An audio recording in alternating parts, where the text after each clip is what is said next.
We're now in Crofton, Nebraska. We're here with a local farmer and client, Ryan Arens. Ryan, thank you for spending some time with us here today. And Ryan, we're in one of your knee-high soybeans, one of the very few that I've seen on tour so far.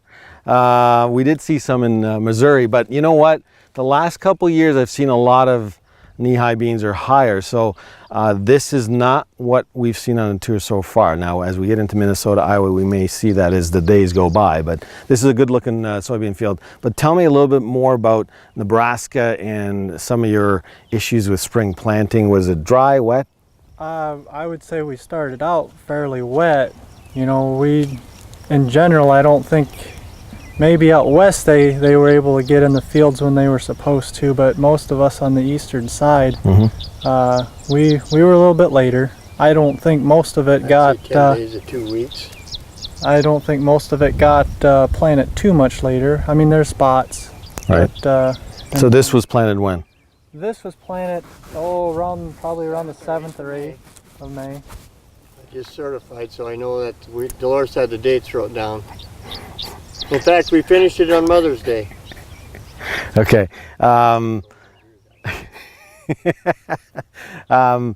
Is this is after what, corn?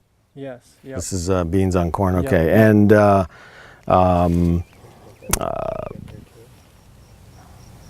in the last month, it looks like the rain came, kind of delayed you. This is what, 2-3 weeks behind or something like that? Oh, you know, historically, this field didn't get planted that much later.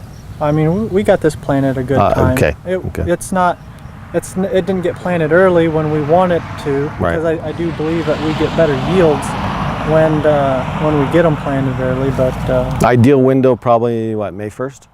I would say so. Yeah. Okay. And then you've been pretty dry for the month of June? We've been pretty dry, but mostly hot. We've gotten adequate amounts of rain, but it's mostly the story would be the heat that we've gotten. We've had a lot of 95+ degree days. Right. I guess the only good thing about that is, as far as the crops are concerned, is it's also been humid. Right. So that's that's where we're at there. I've also noticed that you got a pivot in the back, so if you have to, you can give it some water. Yeah. Yep. Yeah, that pivot, actually, we run it out of a lagoon, out of a farrowing unit, and there's manure that we can, spread over the top of this all and give it a little extra boost along with the water that will obviously help it. But so if you were to compare this, to your 5-year average, ranking a 1 out of 10, what do you give it today?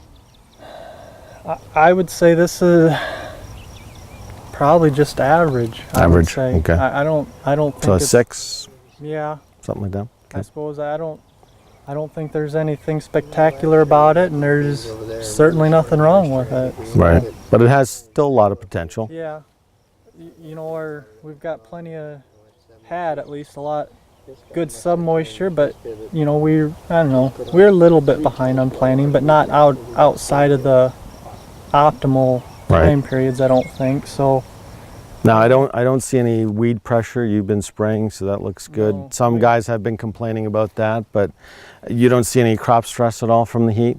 I mean, you see small circles, but not much. Not right now, we don't. Right. About a week ago, you started seeing some of the cornfields where spots were starting to curl up, but now our area here's gotten some rain, and boy, you don't see any of that really right now. Thank you for your time. Yep, thank you.